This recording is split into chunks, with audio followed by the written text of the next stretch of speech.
अशोक अज्ञानी जी, ओपी राजभर का एक बड़ा बयान आया है और उस बयान में उन्होंने कहा है कि सुबह सुबह 2 घंटियां बजती हैं। 1 घंटी बजती है मंदिर की और 1 घंटी बजती है आपकी स्कूल की। मंदिर में जाओगे तो भिखारी बनोगे, और अगर स्कूल में जाओगे तो आप लेक्चरर, प्रोफेसर, डॉक्टर, इंजीनियर बनेंगे।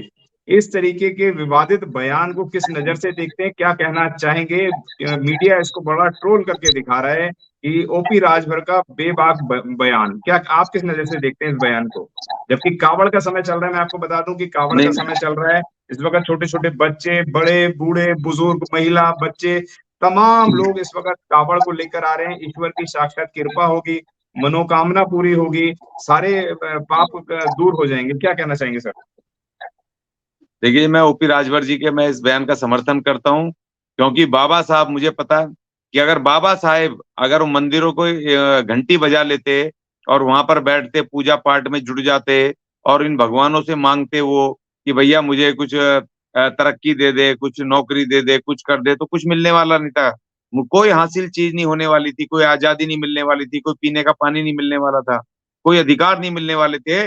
बाबा साहब ने स्कूल की घंटी को बजाया और उस स्कूल की घंटी को सुन करके वो स्कूलों में गए और वो पूरी दुनिया में बड़े बड़े देशों में पढ़ करके आए। शिक्षा की शक्ति देखो, इतनी बड़ी शक्ति है शिक्षा की कि वो वहां पर जा करके विदेशों तक पढ़ के आए, डिग्रियां लेकर के आए, और उसके बाद आकर के उन्होंने इन मनुवादियों को सबक सिखाया और अपना अधिकार लिया। अगर बाबा साहब इन इन पूजा की इन घंटियों में, इन मंदिरों की घंटियों में अगर हम पड़ गए होते बाबा साहब, तो हमें किसी हालत में अधिकार नहीं मिलते। और वही मान्यवर काशीराम जी, अगर वो भी इन मंदिरों की घंटी बजाने लग गए होते, तो ना तो वैज्ञानिक बनते वो, और ना वैज्ञानिक बन के उसके बाद नौकरी छोड़ करके ना वो मिशन को चला पाते। क्योंकि अगर वो मंदिरों की घंटियों में पड़े रहते तो हमें भी मंदिरों में ले जाते, और ना तो हमारा आज मिशन खड़ा होता, ना आज हम इतने बढ़िया अधिकारों के साथ जी रहे होते, ना हमारा हमारे पास तन पे कपड़ा होता, ना हमें न्याय मिल रहा होता, ना आजादी मिल रही होती, ना समान हमें मौके मिल रहे होते हर हर जगहों पर, और ये हमें न्याय के अधिकार भी नहीं मिलते। तो इसीलिए देखिए, राजभर जी का जो वो है, बिल्कुल ठीक है। हमारे लोगों को समझना चाहिए इस बात को कि भाई देखो, मंदिरों की घंटी बजाने से तुम्हें कुछ मिलने वाला नहीं है। वहां की घंटी बजे तो अपने कानों में रुई ठूस लो, और जब स्कूलों की घंटी बजे तो तुरंत दौड़ करके बस्ता लेकर के स्कूल में बैठो, और वही तुम्हारा मुक्ति का मार्ग है। शिक्षा ही तुम्हारी मुक्ति का मार्ग है, वही तुम्हारी तरक्की, तुम्हारे विकास का मार्ग है, वही तुम्हें सब कुछ दिलाएगी। शिक्षा न्याय से लेकर के और तुम्हें तमाम चीजें जो दिलाएगी, धन, यश जो भी मिलेगा वो आपको सिर्फ शिक्षा से मिलेगा और किसी चीज से नहीं मिलेगा। और एक बार ये सोच लो कि अगर हमारे फूले साहब, महात्मा फूले साहब अगर नहीं पढ़े होते और उन्होंने अपनी पत्नी को पढ़ा करके टीचर नहीं बनाया होता, तो क्या हमारे लिए वो स्कूल खोल पाते? इस देश की महिलाओं के लिए स्कूल खोल पाते? तो इसीलिए देखिए, शिक्षा का बार बार ये है। और बिरसा मुंडा, जो हमारे आदिवासी क्रांतिकारी योद्धा, 7वीं पढ़े हुए, उस वक्त अंग्रेजी बोलते थे, अंग्रेजी स्कूल जब आए अंग्रेजों के, तो वहां पढ़े, और जब उन्होंने पढ़ा तो उन्होंने देखा कि भाई ये तो हमारे जन जंगल और इन तमाम अधिकारों का ये लूट कर रहे हैं। तो उन्होंने मोर्चा खोला और अपने अपने अधिकारों के लिए लड़ाई लड़ी, आदिवासियों के अधिकारों के लिए, और अपनी शहादत दी। अगर वो नहीं पढ़े होते तो उनको कैसे जानकारी मिलती कि मेरे अधिकार, मेरे लोगों के अधिकार खतरे में है। इसी तरीके से हमारे तमाम लोग, बहुत सारे जो पढ़े लिखे बुद्धिजीवियों ने लगातार मिशन चलाया। वो स्कूल की घंटी को उन्होंने सुन करके, स्कूल में जा करके जो किताबें पढ़ी, शिक्षा हासिल करी, उससे उन्होंने खुद के लिए भी और हमारे लिए भी एक न्याय और एक आजादी और सम्मान जीवन देने का ये काम किया। अगर वो मंदिरों में चले जाते, अगर वो भी इसी तरह कावड़ ढो रहे होते और वही मंदिरों में व्रत और ये सब कर रहे होते, आरतियां उतार रहे होते, तो शायद वो तो अपने लिए भी नहीं कर पाते, हमारे लिए तो बहुत दूर की बात है, वो खुद भी गुलामी में मर गए होते। तो इसीलिए समझना चाहिए, ओपी राजभर जी ने कितनी बड़ी बात बोली है और कौन सी अच्छी, कितनी अच्छी बात बोली है, ये हमारे लोगों को सोचना चाहिए। भाई वहां पर आप देखो इनको, आप जो भीड़ आ रही है ना अपने आस पड़ोस में, पूछना, जो भी वहां कावड़ लेने गए हमारे लोग, कि अपने पड़ोसों में पूछना कि कितने सरमे बरमे और ये तमाम लोग आपके साथ कावड़ ढो रहे हैं, वहां पर जाकर के मन्नत मांग रहे हैं। ये तमाम लोग अपने घरों में बैठ के अपने स्कूल पढ़ रहे हैं, अपने घरों में बैठ के पढ़ाई कर रहे हैं। वो पढ़ाई कर रहे हैं, बड़े बड़े उनकी पोस्टों की, आईएएस आईपीएस बनने के लिए कर रहे हैं। वो बड़े बड़े इंजीनियर, डॉक्टर बनने की पढ़ाई कर रहे हैं। वो लाइब्रेरियों में बैठे हुए हैं, वो विदेशों में पढ़ रहे हैं, वो अपने घरों में पढ़ रहे हैं, और तुम्हें भेज दिया, तुम्हें कावड़ लाने के लिए भेज दिया, और तुम कावड़ लाने ढो रहे हो। तमाम एससी एसटी ओबीसी के लोग हैं, वो जो भीड़ लगी हुई है, 99% वो लोग हैं, इक्का दुक्का कोई आदमी होगा तो वो भी जान पूछ करके भेजते हैं कि जिससे कि उनको लगे देखो जी ये पंडित जी ठाकुर साहब और ये लाला जी ये भी आए हुए हैं, लेकिन वो अपवाद प्रतीक के लिए भेजते हैं। बाकी तमाम लोग 99.9% हमारे लोग हैं जो SC ST OBC के इस गुलामी को, कावड़ रूपी गुलामी को ढो करके आ रहे हैं। इनको कुछ मिलने वाला नहीं है। देखिए ये भी समझना चाहिए, मैं तो अभी आज इस बात पे कह भी रहा था कि हमारे वाल्मीकि समाज के लोगों को तो ये भी कहना चाहिए भाई ये जो कावड़ है अर्थात जो श्रवण कुमार अपने माँ बाप को लेकर के जा रहा है, अंधे माँ बाप को, उसी के ऊपर ये है कि उनको वो लेके जाता है गंगा पे, हरिद्वार लेके जा रहा है तो उनको वो तीर्थ यात्रा करवाने। मगर भाई वो वाल्मीकि जी का नहीं है, वो जो रामचरितमानस में लिखा हुआ है वो हमारा नहीं है, वो तुलसीदास जी का लिखा हुआ है। वो वाल्मीकि को मानते हो आप, वाल्मीकि नाम लिखते हो आगे, मगर वो वाल्मीकि जी ने नहीं लिखा ये प्रसंग, ये वाला ये कावड़ ढोने वाला या ये श्रवण कुमार वाला जो प्रसंग है ये महर्षि वाल्मीकि जी का नहीं है, भगवान वाल्मीकि जी का नहीं है। तो इसलिए ये भी समझो कि आप किनको ढो रहे हो भाई। आप वाल्मीकि जी को मानते हो तो उनके हाथ में तो कलम है, वो तो शिक्षा की बात कर रहे हैं, वो तो दीक्षा की बात कर रहे हैं, वो तो कह रहे हैं कि वो तो युद्ध की लड़ाई कर रहे हैं। उन्होंने 2 बच्चों से जिस तरह वहां पर इतनी बड़ी सेना को हरवाया, तो उससे लगाओ कि वो शिक्षा भी दे रहे थे, एकेडमिक शिक्षा भी दे रहे थे और वो वहां पर शस्त्र विद्या भी दे रहे थे। और तुम दोनों में से दोनों काम छोड़ करके वहां कावड़ ढोने जा रहे हो। ना तो तुम अपना पहलवानी कर रहे हो, ना तुम अपने पढ़ाई कर रहे हो, तुम्हारे शारीरिक और मानसिक दोनों ही तरह की तुम्हारी शिक्षा अधूरी है। तुम लड़ोगे कैसे इनसे, इन मनुवादियों से कैसे लड़ोगे भाई। तो इसीलिए देखिए इसको समझना पड़ेगा पूरे समाज को, जो ये स्टेटमेंट है ये छोटा स्टेटमेंट नहीं है, बहुत बड़ा स्टेटमेंट है। और मैं पूरी तरह से पूरी शक्ति के साथ इस ओपी राजभर जी के, इनका ओपी राजभर जी के स्टेटमेंट का मैं पूर्णतः समर्थन करता हूं कि भैया मंदिर की घंटियां बजे तो कान में रुई डाल लो, और स्कूल की मंदिर घंटी बजे तो बस्ता उठाओ और सीधे दौड़ करके स्कूल में बैठो और शिक्षा हासिल करो।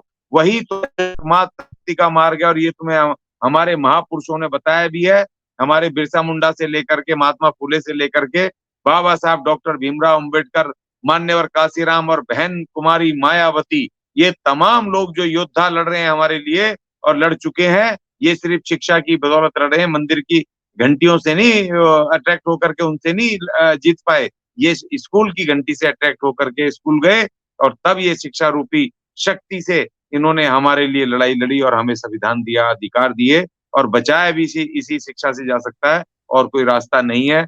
ये मैं कह रहा हूँ, मैं ओपी राजभर जी का शुक्रगुजार हूँ कि ऐसे समय पे बोला कि जिस समय पे लोग धार्मिक उन्माद में घुसे हुए हैं SC ST OBC के, कम से कम दिमाग पे टक्कर लगेगी। और ऐसे समय पर ही ऐसे स्टेटमेंट्स की रेलिवेंस होती है कि ऐसे समय पे जब सब लोग अंध भक्त में वो धार्मिक उन्माद में लगे हैं और एक आदमी खड़े होकर जब कह रहा है विपरीत दिशा में कि ये स्टेटमेंट दे रहा है, तो फिर उस बात को सुना जाता है, समझा जाता है।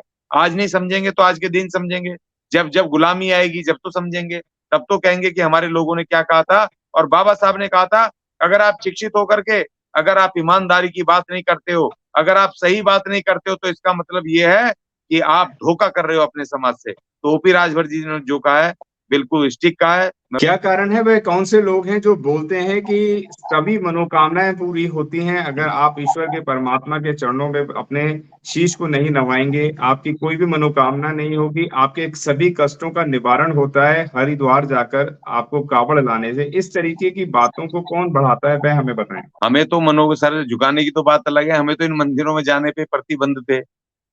भला वो बाबा साहब का जज जिन्होंने मंदिर प्रवेश करवा करके आंदोलन छेड़ करके बकाया और फिर कानून बना करके संविधान में हमें इन मंदिरों में जाने का उन्होंने अधिकार दिया। आर्टिकल 15 जिसमें कि ये जो गंगा घाट है जहां पर आज जा रहे हैं वो लाखों लोग जो हमारे SC ST के OBC के वहां जाकर के हरिद्वार से या गंगा घाटों से वो कावड़ का पानी लेके आ रहे हैं, गंगा जल। अरे धन्यवाद करो बाबा साहेब का।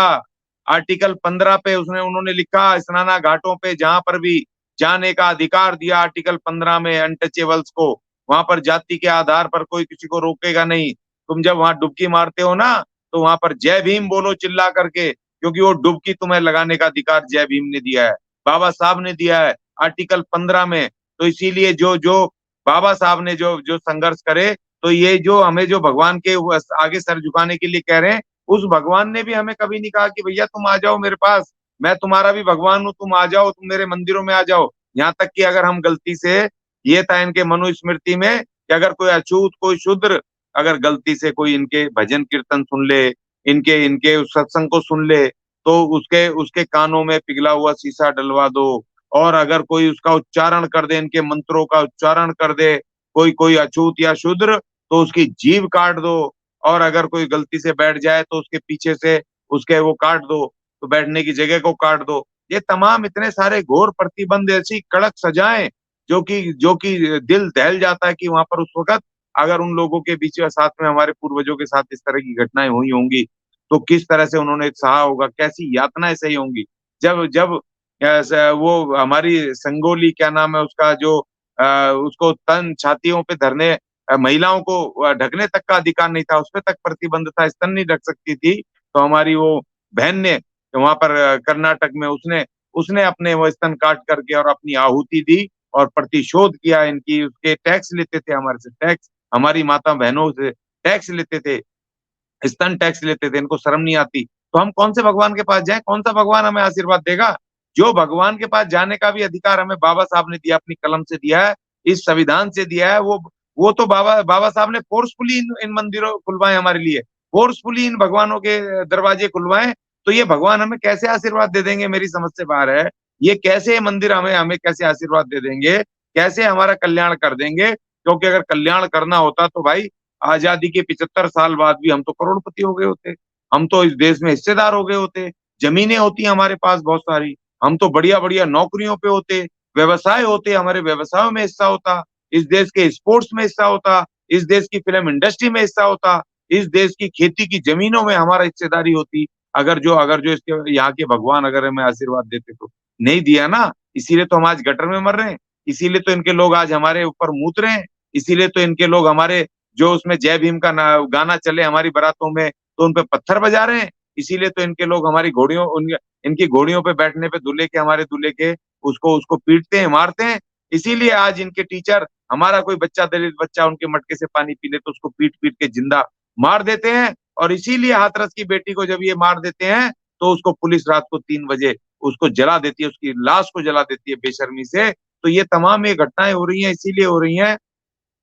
तो इसीलिए मैं इस बार बार मैं इस बात को कहता हूँ कि बाबा साहब ने हमें यहाँ पर जाने का मौका इनके मंदिरों में दिया, इनके भगवानों को के पास जाने का मौका दिया। तो उसमें बाबा साहब ने एक बात और कही थी मंदिर प्रवेश के समय, कि भाई मैं तुम्हें इसमें मंदिर में प्रवेश तो करवा रहा हूँ, लेकिन इसलिए नहीं करवा रहा हूँ कि जिससे तुम्हारी आध्यात्मिक प्यास बुझती है।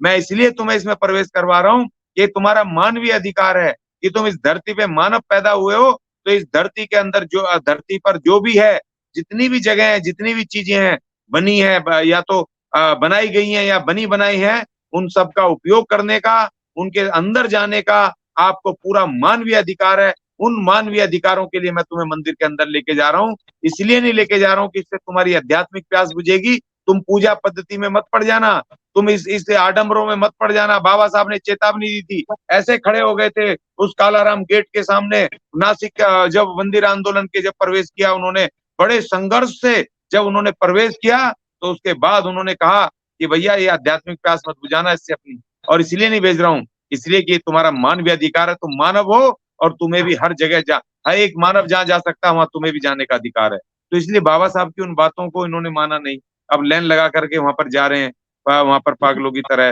लेकिन उनको ये नहीं पता कि वहां जाने का अधिकार भी इन्होंने नहीं दिया, इनके भगवानों ने नहीं दिया, वो भी हमारे बाबा साहब ने दिया है। तो इसलिए सर मैं तो आपका धन्यवाद अदा करूंगा, आप इस तरह के सवालों को खड़ा करते हैं, इस तरह के आप उसको ला रहे हैं, हमें बोलने का मौका दे रहे हैं, जिससे कि कम से कम कुछ लोगों के पास तो हमारी आवाज जाए, कुछ तो समझे, कुछ तो जाने। सामने खतरा है हिंदू राष्ट्र का और हमारे संविधान को खत्म करने का, तो इसीलिए जी हमारी आवाज इन तक जानी चाहिए। माहौल इस समय धार्मिक माहौल है, इस समय हमारी बात जरूर पहुंचनी चाहिए।